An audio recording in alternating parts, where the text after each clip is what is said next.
Welcome back to Von Blues Boxing, man. What's going on with everybody, man?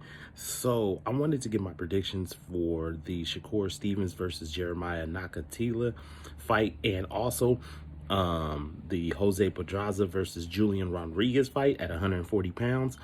So yeah, let me get into it. So we know about Shakur Stevens, one of the most talented boxing prospects in boxing, silver medalist, really talented fighter. Former champion, 126-pound champion, moved up the weight for bigger and better opportunities. He's also with the right promotional company in Top Rank. Top Rank has some of the best 130 pounders in the division on Top Rank.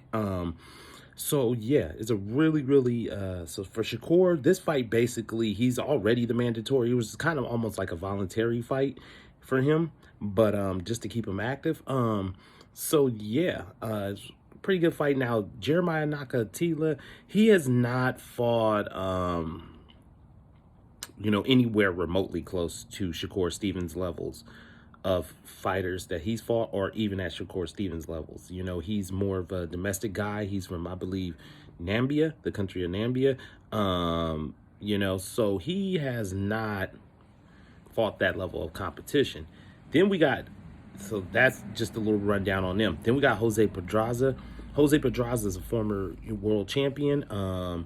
He's fighting now at 140 pounds. He's had so far so good. He's only lost to Jose Cepeda at 140. He's got 2 back-to-back wins. So he's kind of been on kind of a roll. Pedraza, I think, is coming into himself, and he's confident. He's, pretty confident in his skills and ability. And then he's fighting Julian Rodriguez. So Julian Rodriguez, pretty good young fighter at 140 pounds.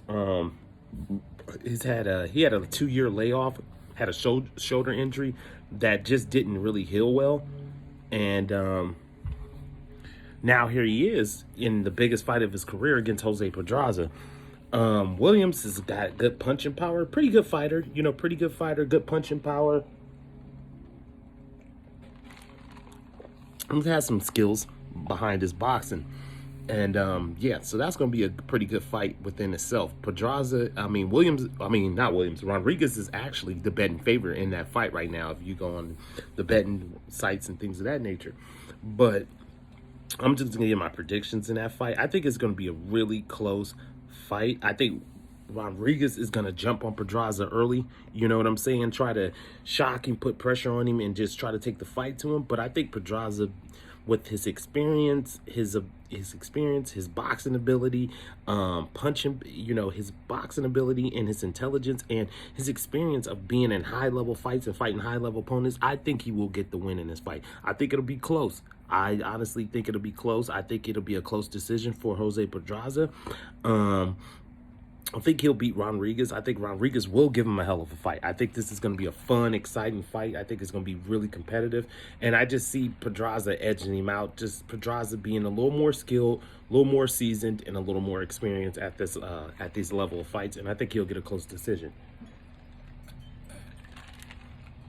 So now, for the main event, Shakur Stevens, I'd expect Shakur Stevens to dominate this fight. Plain and simple. He should not have any problems with Nakathilla. I think he should be impressive in this fight. I watched Jeremiah Nakathilla.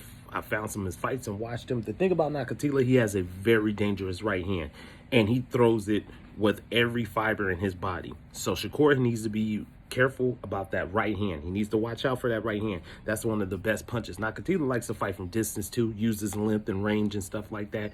The thing about Jeremiah Nakathilla is that he does not fight as well in the inside, and he doesn't fight as well going backwards. And if you know anything about Shakur Stevens is excellent at controlling the distance in a fight, and he's also excellent at fighting the inside. He reminds me, his fighting the inside type of style is like Andre Ward. He uses the forearm. He uses his hands to post. He knows how to get off the center of the line, even when he's in the inside and fight. He's really good at fighting the inside, and he smothers his opponents, knows how to hold them real well in the inside, stop their offense, and take the range from them. So I expect Shakur to be on the front from the gate, pressing the pressure, making Nakathilla go backwards, and just basically just dominate him in every aspect of boxing, just outsmarting him. Just, I just think he's better in every other aspect in boxing. So I expect Shakur Stevens to get a stoppage in this fight. I'm expecting Shakur Stevens to take some rounds. It's going to take some time, but I expect about the 8th round TKO stoppage. I think he will stop Nakathilla in this fight, and he will move on to bigger and better things. Might that be the mandatory fight that he should be having with Jamel Herring, or might that possibly be Oscar Valdez? But I think Jamel Herring will be next, because Oscar Valdez, they're not going to put Oscar Valdez in there with Shakur Stevens if a belt is not on the line, or Jamel Herring if his belt is not on the line. Bob Aaron won't do it. So I expect Shakur Stevens to be dominant, and I expect him to impress. So I'm going with Shakur Stevens, 8th round TKO, and I'm going with Jose Pedraza in a close decision. So y'all be good, y'all be safe. Bomb Blues Boxing. I'm out.